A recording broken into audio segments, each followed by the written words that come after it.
Hi అండి, welcome to my mini log. ఇది పెరుగు పచ్చడి చేస్తున్నానండి. అదే అండి మజ్జిగ పులుసు.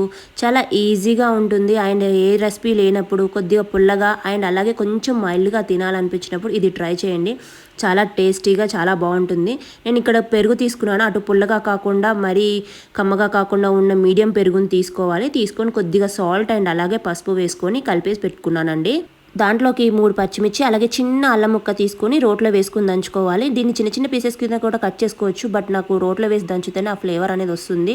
అండ్ తర్వాత పొడుగ్గా కట్ చేసుకున్న ఆనియన్స్ కూడా వేసుకొని 3 మనము కలిపేసి పెట్టుకున్న తర్వాత అప్పుడు దాన్ని తాలింపు పెట్టుకోవాలి. ఆవాలు, జీలకర్ర, కరివేపాకు, ఎండుమిరపకాయ వేసుకొని తాలింపు పెట్టుకొని దీన్ని అయితే అసలు మరిగించాల్సిన పని ఉండదండి. మజ్జిగ పులుసుని ఎప్పుడు మరిగించకూడదు, మనం అలా మరిగిస్తే పోతుంది. అంటేనండి సింపుల్ అండ్ టేస్టీగా చాలా బాగుంటుంది. Quick recipe.